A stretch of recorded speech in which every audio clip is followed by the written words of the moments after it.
ስንክሳር አንድ ብር መላጣ ሰው ላይ የምትገኝ ቅማል ግን ምንድነው የምትባለው? ስንክሳር አንድ ብር ወጥሮና ቸክሎ በሶሻል ሚዲያው ኮሜንት አይንካን ትችት አንቀበልም ያሉትን ሁሉ ቀልድ በተላበሱ ቁም ነገሮቹ ፌዝን አክሎበት ተሳደበ። ፊቱን በጭንብል ደብቆ አላፊ አግዳሚውን ጠንብርኩሱን እያወጣ ጥጋቡን አስተነፈሰልን። ስድቡን ለመስማት በጥፍራችን ቆመን አንድ ብርዬ እዚህ ቤት እንዲህ አለ እያልን ስሙን በየቦታው ጠቀስን። ቪዲዮ ላክንለት። መልስ ተሳድበህ ለሰዳቢ ሰታ አሳየናል ነው። እንዲህ ብልሆማ እንዴት ምላሽ ሳሰጠው? የካ ብርዬ ምኑን ኖርከው?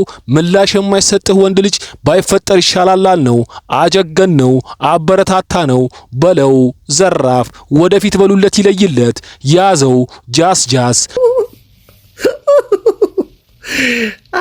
አንተ እንደ ሰው ተቆጥረህ በኔ ጸጉር መከርደድ ሙዲያስ። በዛም አለ በዚህ አንድ ብርዬ ታዋቂ ሆነ። ያ ፊቱን ቀይሮ የሚሳደበው ተባለ። ቫይራል ወጣ። በየቦታው አንድ ብር ተጠራ። በሀገር ምድሩ ዝነኛ አሽሟጣጭ ሆኖ ታወቀ።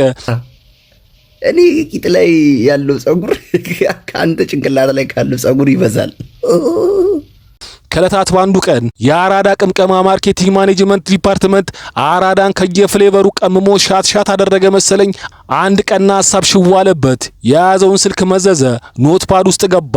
አንድ ብርና ሰይዶ ኮላፕ አድርጎ ማስታወቂያ እንዲሰሩ ስክሪፕት አዘጋጀ።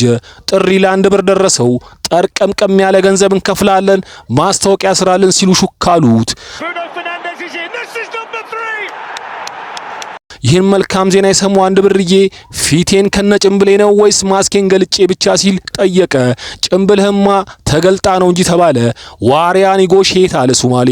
እንግዲያውስ ገንዘብ ያስጨምራል። በጭምብል ስክራች የገባሁት ብዙ ነገር ለጋርድም ጭምር ይታሰብልኝ አለ።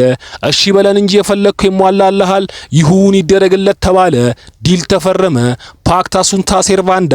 ከዚያስ ጭምብሉን ያስጣለው ማስታወቂያ ያቦደ ሆኖ ተሰራ። ለሚሊዮን ብሮች አንድ ብር እየተንበረከከች ጭምብሉንም እንደሞራ ገፈፈ። ይሄው እስከ ዛሬ ዜና እየተሰራበት በየቲክቶኩ ተጫጫኸ። ቫይራልም ወጣ።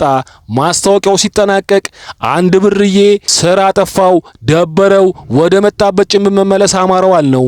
ግና ሁሉን ያዘጋጀው አምላክ የማይረሳው ጌታ በነፍስ ወከፍ ከተከፈቱ ፖድካስቶች ጋር አሃዱ እንዲል እድል አመቻቸለት። በ40 ዓመት የእናትን ሽሮ እየበላ ፒሪሪም ፓራራም ተቃደድ፣ እንኩት፣ አንኩሽ፣ ጸሪም፣ ፕሪማ፣ ፓርማ ፖድካስቶች ሰልፍ ያዙ።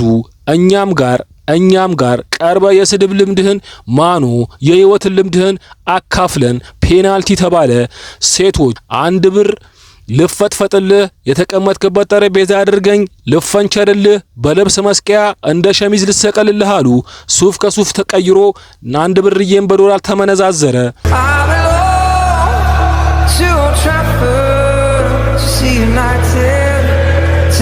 ለፍል ሲል ከምን እንደሚያነሳ ከምኑ እንደሚጥል አታውቀውም። በፈጣሪ ስራ አይገባም። ጊዜ ለኩሉ ብለ ህይወትህን ትቀጥላለህ። ኤንቢ ነኝ። ጽሁፍ 59% እውነት፣ 40% ፈጠራ፣ 0.5% ውሸት፣ 0.5% ሳክስ ተጨምሮበታል። ከፌስቡክ ገጽ ያገኘሁት። ይህንን ለጆሮ እንዲጥም ያዘጋጀውላችሁ ዜና ይመር ፋውንቴን ፔን 32 ነኝ። ቸር ያሰንብተ።